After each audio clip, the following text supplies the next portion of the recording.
I'm Lydia, and this is the story of how my life turned upside down. But let's start from the beginning. I grew up in a wealthy family, the only child of doting parents who gave me everything I could ever want. My father, Robert, was a successful businessman, and my mother, Eleanor, was a socialite who threw the best parties in town. They showered me with love and attention, making sure I never lacked anything. When I entered college, I was determined to make my parents proud. I buried myself in books, focusing solely on my studies. That's when Tom entered my life. Tom was persistent, I'll give him that. He'd wait for me after classes, bring me coffee during late-night study sessions, and even showed up at my parents' house one day. "Mr. and Mrs. Thompson," he said, standing tall in our living room. "I'm in love with your daughter, and I want you to know my intentions are serious." My father was impressed. He'd always wanted a son, someone to take under his wing and groom for the business world. Tom seemed to fit the bill perfectly. "Lydia," my father said to me later that evening, "why don't you give this young man a chance? He seems like a good catch." Reluctantly, I agreed to go on a date with Tom. To my surprise, I found myself enjoying his company. He was charming, attentive, and seemed genuinely interested in my thoughts and dreams. Our relationship blossomed quickly. Before I knew it, we were walking down the aisle, fresh out of college. My parents were overjoyed, especially my father, who saw Tom as the son he never had. "Welcome to the family, son," my father said, clapping Tom on the back at our wedding reception. "I have big plans for us." True to his word, my father helped Tom start his own business, a state-of-the-art car wash. He bought all the necessary equipment and even helped us purchase a small, cozy house. A year into our marriage, I gave birth to our son, Michael. Holding him in my arms for the first time, I felt a love I had never experienced before. I threw myself into motherhood, becoming a full-time housewife. My days were filled with diaper changes, feeding schedules, and lullabies. As the years rolled by, our lives settled into a routine. Michael grew from a gurgling baby into a curious toddler, then a mischievous child, and finally a brooding teenager. I poured my heart and soul into raising him, while Tom continued to struggle with the car wash business. "Your father thinks I'm a failure," Tom spat one evening after another tense phone call. "He's always looking down on me, giving me handouts like I'm some charity case." I tried to reassure him. "That's not true, Tom. Dad's just trying to help." These arguments became more frequent, and I found myself walking on eggshells in my own home. Michael, now in his late teens, began to withdraw, spending more time in his room or out with friends. As for me, well, the years of stress and housework had taken their toll. I was no longer the slim college girl Tom had wooed. My once toned body had softened, and I'd gained weight. Tom didn't hesitate to point this out. "You've really let yourself go, Lydia," he'd say, eyeing me with disappointment. "What happened to that pretty girl I married?" His words stung, but I tried to brush them off. I told myself he was just stressed about work, that he didn't really mean it. But deep down, I knew our marriage was crumbling. Then came the day that changed everything. It was a sunny Tuesday when I received the call that would shatter my world. "Mrs. Thompson," a somber voice said. "I'm afraid there's been an accident. Your parents, they were in a small plane crash in Hawaii." "I'm so sorry, but they didn't survive." The next few weeks passed in a blur of funeral arrangements and paperwork. Tom was surprisingly absent during this time, leaving me to handle everything on my own. When he was around, he seemed almost cheerful. "We need to sort out the inheritance," he said, barely a week after the funeral. "Have you spoken to the lawyer yet?" I was shocked by his insensitivity. "Tom, I'm still grieving. Can't this wait?" He shrugged. "Business doesn't wait, Lydia. We need to know where we stand financially." Reluctantly, I agreed to meet with the family lawyer, Mr. Jacobson. As we sat in his plush office, he cleared his throat awkwardly. "Mrs. Thompson, your parents' will is unusual. It's divided into 2 parts. I can only reveal the first part now. The second part will be disclosed in exactly 1 year. Tom leaned forward, his eyes glinting. Well, what does the first part say? Mr. Jacobson adjusted his glasses. Your parents have left their mansion to your future grandchildren, with their guardians as trustees until they come of age. I was stunned. But Michael is our only child, and he's not even married yet. As if on cue, Michael, who had insisted on coming to the meeting, let out a low whistle. Wow, that opens up some interesting possibilities, doesn't it? I turned to look at my son, confused by his reaction, but he avoided my gaze. Tom, on the other hand, was fuming. That's it? He demanded. What about the rest of their assets? The businesses? The money? Mr. Jacobson shook his head. I'm afraid that information is in the second part of the will, which cannot be revealed for another year. As we left the lawyer's office, I couldn't shake the feeling that something fundamental had shifted. Tom was uncharacteristically quiet, while Michael seemed lost in thought. Just a few weeks after the reading of the will, Michael dropped a bombshell that left me reeling. Mom, Dad, he announced one evening at dinner. I have someone I want you to meet. The next day, he brought home a young woman named Sarah. She was pretty, with long blonde hair and a saccharine smile that didn't quite reach her eyes. This is my wife, Michael said, his arm around her waist. And she's pregnant with our child. I nearly choked on my tea. Wife? Pregnant? But when did all this happen? Michael shrugged, avoiding my gaze. We've been dating for a while. When we found out about the baby, we decided to get married right away. I couldn't help but notice how his eyes flickered to Tom, who was nodding approvingly. Something about this whole situation felt off, but I pushed my doubts aside. After all, I was going to be a grandmother. Well, congratulations, I said, trying to muster up some enthusiasm. This is quite a surprise. Sarah's smile widened. Thank you, Mrs. Thompson. I'm so excited to be part of your family. From that day on, our household dynamics shifted dramatically. Sarah moved in, citing the need to be close to family during her pregnancy. At first, I was thrilled to have a female companion in the house. However, it quickly became apparent that Sarah had her own agenda. She began to subtly undermine me at every turn. When I'd cook dinner, she'd wrinkle her nose and say, "Oh, is that how you make it?" I always thought it was done differently. But it was her interactions with Tom that really set off alarm bells. She'd laugh at his jokes, touch his arm, and shower him with compliments. You're such a talented businessman, Tom, she'd coo. I don't know how you manage it all. Tom, predictably, lapped up the attention. He began spending more time at home, but not with me. He'd sit for hours, talking business with Sarah while I was relegated to the background. I tried to talk to Michael about Sarah's behavior, but he brushed off my concerns. Mom, you're just being paranoid, he'd say. Sarah's great. Maybe you're just jealous, because you're not the center of attention anymore. His words hurt more than he could know. Had I raised a son who cared so little for his mother's feelings? As for Tom, he seemed to revel in the new family dynamic. He'd beam with pride when Sarah complimented him, and I'd catch him looking at me with something akin to disgust. One day, while out grocery shopping, I ran into an old college friend, Jessica.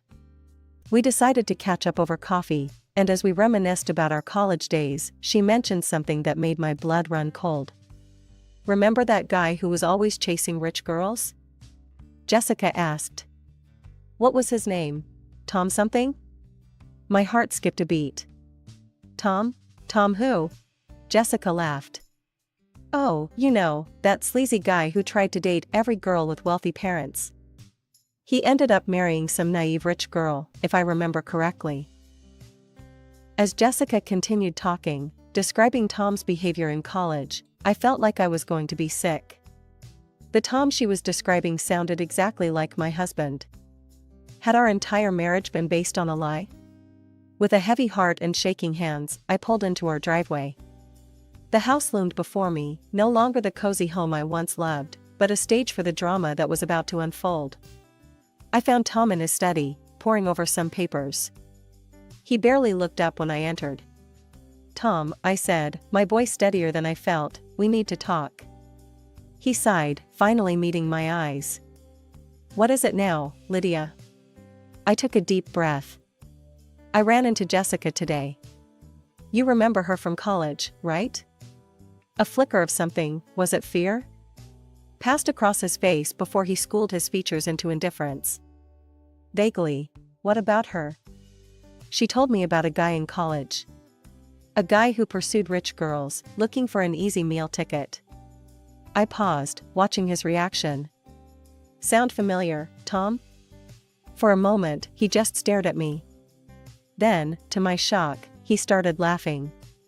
Well, he chuckled, leaning back in his chair. Took you long enough to figure it out, didn't it? His cavalier attitude stunned me. So it's true? You married me for my parents' money? Tom shrugged, not a hint of remorse in his eyes. Of course I did. Look, Lydia. I never loved you. I tolerated you because you were my meal ticket. But now? Now you're just a fat, useless burden. His words hit me like a physical blow. I staggered back, tears welling in my eyes. Why are you telling me this now? I whispered. A cruel smile twisted his lips. Because, my dear wife, I don't need you anymore. Your parents are dead, and soon, their fortune will be mine. Or rather, our grandson's, which amounts to the same thing. Suddenly, everything clicked into place, Michael's hasty marriage, Sarah's convenient pregnancy, the way they'd been treating me. It had all been a calculated move to secure my parents' inheritance. You planned all this? I gasped. Tom laughed again, the sound grating on my nerves. Give credit where it's due. It was mostly Michael's idea. The boy's got a good head for business, unlike his mother. I felt like I was drowning, the weight of their betrayal crushing me. Does Sarah know about this? Of course she does, Tom sneered. She's a smart girl, knows a good opportunity when she sees one. Unlike you, she'll make a proper wife for a businessman. I couldn't take any more. I turned and fled from the room, my world shattered around me. As the reality of my situation sank in, I realized I had nowhere to go. I had no money of my own, not even enough to rent an apartment. With a heavy heart, I resigned myself to staying in the house with people I could no longer trust. 2 months later, Tom dropped another bombshell on me. I was in the kitchen, preparing dinner, when he strode in with a self-satisfied smirk on his face. Pack your bags, Lydia, he announced without preamble. We're moving into your parents' house. I nearly dropped the knife I was holding. What? When did we decide this? Tom's laugh was cold and mocking. We didn't decide anything. I decided. We're moving in with Michael and Sarah. After all, our grandson is the heir to that house. Each word was like a slap to my face. What do you mean? What about our house? Oh, that? Tom waved dismissively. I sold it. The money's already been spent on things for people I actually care about. And just so we're clear, you're not on that list. Over the next few days, I watched in stunned silence as Tom, Michael, and Sarah excitedly prepared for the move. They bought new cars, splurged on expensive clothes and gadgets, all while I faded into the background, ignored and forgotten. The move to my parents' house was like a twisted parody of a happy family relocation. Sarah immediately claimed the master bedroom, while I was relegated to a small guest room in the back of the house. As the days passed, I found myself increasingly isolated. Sarah gave birth to my grandson and began delegating all the housework to me. I cooked, cleaned, and even cared for my grandson while she lounged about, issuing orders like a queen. Lydia, she'd call out. The baby needs changing. And while you're at it, could you tidy up the living room? It's looking a bit messy. I threw myself into caring for my grandson, finding solace in his innocent smiles and gurgles. But even that joy was tainted by the constant barbs and criticism from Sarah and Tom. One evening, about a month after we'd moved in, things came to a head. We were all seated at the dinner table, a dinner I had prepared, as usual. Sarah was in rare form, ordering me about as if I were a servant. "Lydia, fetch me some more water. And hurry up with clearing these plates. We don't have all night." Something in me snapped. Years of pent-up frustration and hurt came pouring out. "Enough," I shouted, slamming my hands on the table. "I am not your maid, Sarah. This is my parents' house, and I deserve some respect." The room fell silent. Sarah's face crumpled, and she burst into dramatic tears. "How could you speak to me like that? After all we've done for you?" Tom stood up, his face red with anger. "That's it, Lydia. I've had enough of your ingratitude. Pack your things and get out. This house belongs to our grandson now, and you're no longer welcome here." I stared at him in disbelief. "You can't be serious. Where am I supposed to go?" He reached into his pocket and pulled out a stack of papers. "I've been waiting for the right moment to give you these. Divorce papers, already signed. I want you gone by morning." I looked to Michael, hoping against hope that my son would defend me. But he just shrugged, avoiding my gaze. "I'm an adult now, Mom.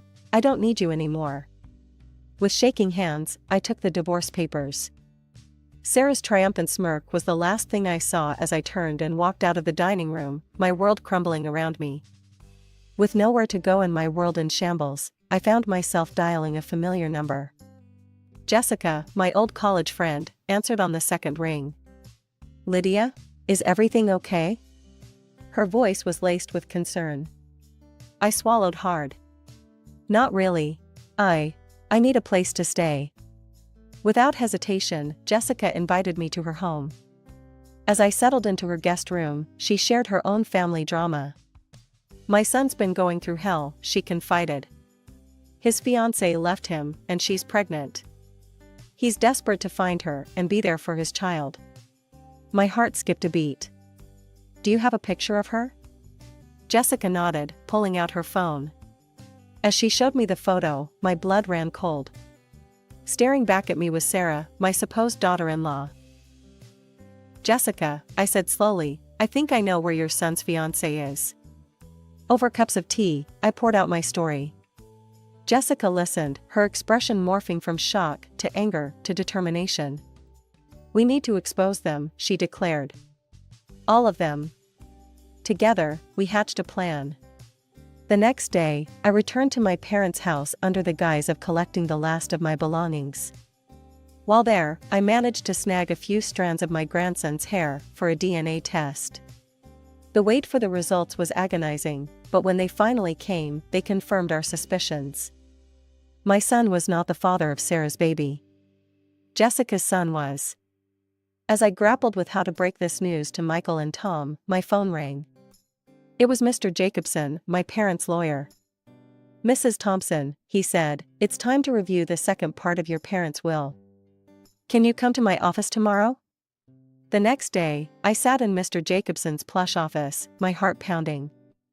As he read the will, I could hardly believe my ears. "To our beloved daughter, Lydia," he read, "we leave our luxury apartment, valued at $500,000. But that wasn't all. My parents had foreseen everything. In the event of a divorce, all their property, including Tom's business, would come to me. Your father wants you to know," Mr. Jacobson continued, "that he's been the one financing Tom's business all along. He registered it in his own name. In case of divorce, it's yours to do with as you please." I sat there, stunned. All this time, I thought I had nothing, when in reality, I had everything. "What about the house Tom and I lived in?" I asked, remembering he had sold it. Mr. Jacobson smiled. "That's the only thing Tom can claim. Everything else is yours." As the reality of my new situation sank in, I couldn't help but laugh. Tom had thought he was so clever, but in the end, he had outsmarted himself. I stepped into my new apartment and gasped. The space was breathtaking, all sleek lines, floor-to-ceiling windows, and tasteful, expensive furnishings. For the first time in years, I felt truly at home. As I was exploring my new sanctuary, my phone rang. It was Michael. "Mom," he said without preamble, "it's been a year since the first part of the will was read. We need to know what's in the second part." His tone was demanding, entitled. "I'm sure Grandpa and Grandma left everything to me, right?" I couldn't help but chuckle inwardly at his presumption. "Michael, this isn't a conversation we should have over the phone. Why don't you, Sarah, and your father come over tomorrow morning? I'll text you the address." After hanging up, I called Jessica. "It's time," I told her. "Can you come over tomorrow morning? We're going to settle this once and for all." The next day, I heard the doorbell ring. Taking a deep breath, I opened the door to find Tom, Michael, Sarah, and the baby standing there. Their jaws dropped as they took in the luxurious surroundings. Michael whistled. "Wow, Mom. This place is amazing. I can't wait to move in." Sarah's eyes gleamed with greed. "Yes, it'll be so nice once we get rid of all this old lady decor. And of course, once we get rid of you, Lydia." I raised an eyebrow. "I wouldn't be so hasty if I were you. Please, come in and have a seat." As they settled onto the plush sofa, I excused myself for a moment. When I returned, I wasn't alone. Jessica stood beside me, her presence causing Sarah to pale visibly. "Before we discuss the will," I said, my voice steady, "there's someone I'd like you all to meet. This is my friend, Jessica." Sarah's eyes darted around the room, looking for an escape. Michael and Tom just looked confused. "Now," I continued, "I think it's time we all had a frank discussion. There are some truths that need to be revealed." I paused, savoring the moment. All night, I had rehearsed what I was about to say. The words I had practiced, the revelations I was about to make, would change everything. As I looked at the faces of those who had betrayed me, my ex-husband, my son, and the woman who had tried to steal my life, I felt a surge of righteous anger mixed with anticipation. As Jessica got closer, Tom's eyes widened with recognition. A smirk spread across his face as he let out a bitter laugh. Well, he sneered, gesturing towards me. "Looks like I achieved my goal after all. Married a rich fool, didn't I?" His words stung, but I held my ground. "We'll address your betrayal later, Tom. Right now, there's something more pressing to discuss." I turned to Sarah, who was visibly squirming. "We know the truth about you, Sarah." Michael looked confused. "Mom, what are you talking about?" I took a deep breath. Sarah was looking for a rich husband. When she heard about the will from you, Michael, she saw an opportunity. She decided to pass off someone else's child as your own, to get her hands on your grandparents' estate. Jessica stepped forward, her voice steady. "The baby isn't Michael's. It's my son's child." The room fell silent. Then, I produced the DNA test results. Sarah's face drained of color as realization dawned. In a flurry of movement, Sarah grabbed her bag. "I don't need this. I don't need a beggar's child," she shouted as she fled the apartment. Michael stood there, shell-shocked, the baby still in his arms. He looked lost, pathetic even. Tom, recovering from the initial shock, asked in a small voice, "So, who gets this apartment?" I couldn't help but smile. "Well, Tom, let me enlighten you about the second part of my parents' will." I explained everything, the apartment, the car wash, all of it. Tom's face fell with each revelation. Suddenly, Tom was on his knees. "Lydia, please, I'm sorry. Forgive me. We can work this out." I looked at him coldly. "Get out, Tom. You have 2 days to leave my parents' house, or I'm calling the police." As Tom scrambled to his feet, he turned to Michael. "Son, give me the car I bought you. I need something." Michael's response was curt. "No. It's mine. You're not getting anything from me." With one last desperate look, Tom slunk out of the apartment. I then turned to Michael, who stood there, head bowed in shame. Jessica gently took the baby from his arms. "Michael," I said, my voice firm but not unkind, since it turns out I don't have any grandchildren, there are no other heirs to your grandparents' home besides me. I need you to move out as well." He nodded, not meeting my eyes. "I'm sorry, Mom. For everything. I'll go pack my things." With that, he too left the apartment. As the door closed behind him, I let out a long breath. The apartment was quiet now, save for the soft coos of the baby in Jessica's arms. I looked at my old friend, feeling a mix of emotions, relief, sadness, and a strange sense of liberation. "Well," I said, managing a small smile, "that didn't go quite how I expected when I woke up this morning." Jessica nodded, bouncing the baby gently. "You did what you had to do, Lydia. They left you no choice." As I sank onto the plush sofa, I realized that for the first time in years, I was truly free. Free from deception, free from manipulation, and free to live life on my own terms. The months following the confrontation flew by in a whirlwind of change and self-discovery. I found myself settling into my luxurious apartment, the space becoming a sanctuary of peace and new beginnings. One of my first decisions was to rent out my parents' house. It felt right, somehow, to have the property occupied by a young family who appreciated its warmth and history. The rental income provided a comfortable cushion, adding to the proceeds from selling Tom's car wash business. My friendship with Jessica blossomed. We'd meet for coffee, sharing stories, and supporting each other through the ups and downs of our new realities. And then there was little Tommy, Jessica's grandson, the child I had once believed to be my own. Despite the painful circumstances of his birth, I found myself developing a deep affection for the boy. "He has your eyes," Jessica would joke during our visits, and we'd laugh, finding humor in the absurdity of our intertwined lives. My relationship with Michael was a work in progress. The betrayal had cut deep, but he was still my son, and I couldn't bring myself to sever that bond completely.